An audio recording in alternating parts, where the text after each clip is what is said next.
राधे राधे मित्रों, स्वागत है आपके अपने चैनल ज्ञान विचार में। प्यारे मित्रों, आज मैं आपको सकट चौथ व्रत कथा के बारे में विस्तार से बताने वाली हूँ कि हमें सकट चौथ जो भी माताएं बहनें हैं, सुहागिनें हैं, जो कि सकट चौथ का व्रत अपने परिवार, अपने पुत्र, अपने पति के लिए रखती हैं, सुख समृद्धि के लिए रखती हैं, उनके लिए ये कथा सुनना बेहद आवश्यक है, क्योंकि बिना कथा सुने व्रत संपूर्ण नहीं माना जाएगा। सबसे पहले हम जब भी कथा आरंभ करते हैं तो हमारे जो प्रथम पूजनीय देवता हैं गणेश जी का स्मरण कर कर ही हमें कोई भी कथा आरंभ करनी चाहिए। तो चलिए बहनों, जो भी इस कथा को सुन रही हैं, जो भी इस व्रत को रख रही हैं, तो सबसे पहले हम हाथ जोड़कर भगवान गणेश जी की विनती करते हैं, मंत्र उच्चारण करते हैं। गजाननं भूतगणादि सेवितं कपित्थजम्बो फलचारु भक्षणम् उमासुतं शोक विनाशकारं नमामि विघ्नेश्वर पाद पंकजम। जय हो गणपति बप्पा मोरिया। हमारी कथा आरंभ हो रही है। हमसे कोई भूल चूक हुई उसे क्षमा करना। तो सबसे पहले बात करते हैं कि एक शहर में देवरानी जेठानी रहती थी। जेठानी अमीर थी और देवरानी बेचारी बहुत गरीब थी। देवरानी गणेश जी की भक्त थी।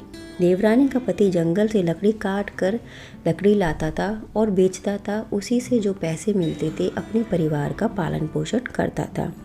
और बेचारी जो देवरानी थी वो जेठानी के घर के सारे घर के काम करती थी और बदले में जेठानी जो भी बचा कुचा बचता था उसको अपनी देवरानी को दे देती थी। उसी से देवरानी का परिवार चल रहा था। माघ के महीने में देवरानी ने तिल चौथ का व्रत किया।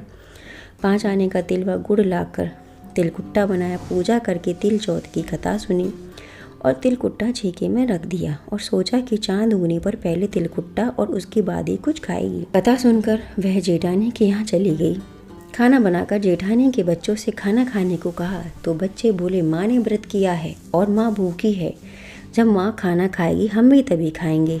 जेठ जी को खाना खाने को कहा तो जेठ जी बोले, मैं अकेला नहीं खाऊंगा, जब चांद निकलेगा तब सब खाएंगे, तब भी मैं भी खाऊंगा। जेठानी ने उससे कहा कि आज तो किसी ने भी खाना नहीं खाया, लेकिन मैं तुम्हें कैसे दे दूं?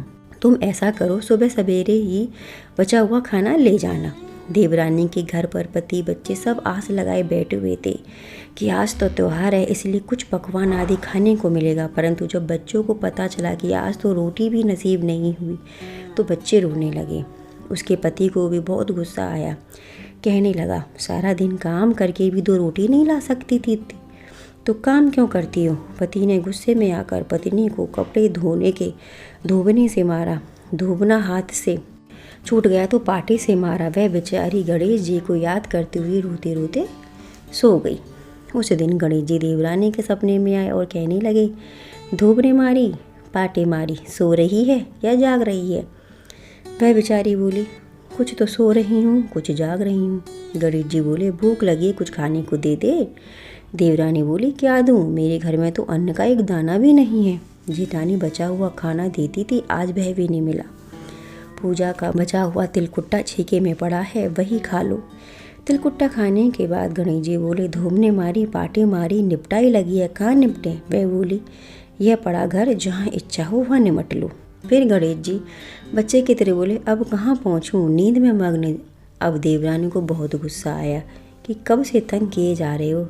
सो बोली, मेरे सर पर पहुँचो और कहाँ पहुँचोगे? सुबह जब देवरानी उठी तो यह देखकर हैरान रह गई कि पूरा घर हीरे मोती से जगमगा रहा है। सिर पर जहाँ विनायक जी पहुँच गए थे वहाँ पर हीरे के टीके व बिंदी जगमगा रहे थे। उस दिन देवरानी जेठानी के यहाँ काम करने नहीं गई। बड़ी देर तक राह देखने के बाद जेठानी ने बच्चों को देवरानी को बुलाने भेजा। जेठानी ने सोचा, कल खाना नहीं दिया इसलिए शायद देवरानी बुरा मान गई और इसीलिए काम पर नहीं आई है। बच्चे बुलाने गए और बोली, चाची, माँ ने बुलाया है, सारा काम घर पर पड़ा है, जल्दी चलो।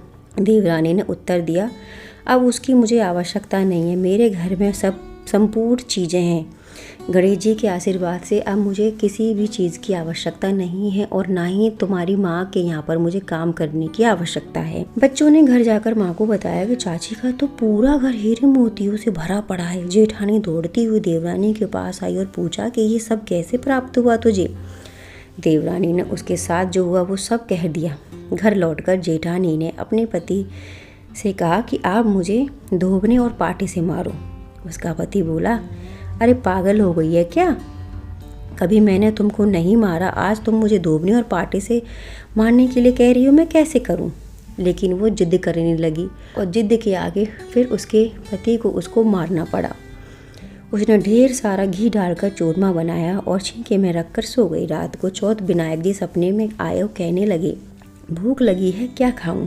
जेठानी कहा, हे गणेश जी महाराज, मेरी देवरानी के यहाँ तो आपने सूखा तिलकुट्टा खाया था, मैंने तो अपने हाथों से घी डालकर चूरमा बनाया है और मेवे भी रख दिए हैं, आप चाहें तो खा लीजिए। बाल स्वरूप गणेश जी बोले, अब निपटे कहाँ? जेठानी बोली, उसके यहाँ तो टूटी फूटी झोंपड़ी थी, मेरे यहाँ तो कंचन के महल हैं, जहाँ चाहो वहाँ कर लो। फिर गणेश जी ने पूछा, अब पहुँचूँ कहाँ? जेठानी बोली, मेरे ललाट पर बड़ी सी बिंदी लगाकर पहुँच लो। धन की भूखी जेठानी सुबह सुबह जब जल्दी उठी और सोचा कि अगले दिन बहुत सारा हीरे जवाहरात देवरानी की तरह मेरे घर में भी होंगे और ज़्यादा ही होंगे, लेकिन इसका विपरीत हुआ। उस बेचारे को अपना पूरा घर बहुत ही ज़्यादा गंदा मैला और हर तरफ बदबू फैली हुई थी, तेज़ बदबू आ रही थी। उसके सिर पर भी बहुत सी गंदगी लगी हुई थी। फिर वह कहती है, हे प्रभु गणेश महाराज, आपने ये क्या किया? मुझसे रूठे और देवरानी पर प्रसन्न हुए? जेठानी ने घर की साफ सफाई करने की बहुत कोशिश करी, परंतु इतनी ज़्यादा गंदगी फैली हुई थी। जेठानी के पति को मालूम चला तो वह भी बहुत गुस्सा हुआ और बोला, तेरे पास इतना सब कुछ था, फिर भी तेरा मन नहीं भरा। परेशान होकर चौथ के गणेश जी से मदद की विनती करने लगी।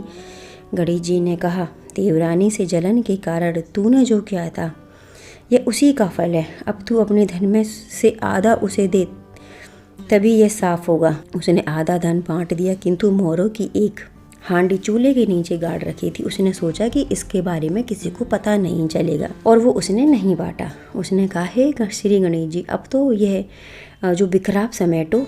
वे बोले, पहले चूल्हे के नीचे गाड़ी हुई मोरों की हांडी सहित ताक में रखी 2 सुई के भी 2 हिस्से कर। इस प्रकार गजानन ने बाल स्वरूप में आकर सुई जैसी छोटी चीज़ का भी बंटवारा करवाया और सारी माया समेटी। हे गणेश जी महाराज, जैसी आपने देवरानी पर कृपा की वैसी सब पर करना। कहानी कहने वाले, सुनने वाले व हुंकार भरने वाले सब पर अपनी दया करना। गोलोक सकट चौथ माता की जय हो, गणपति बप्पा की जय हो।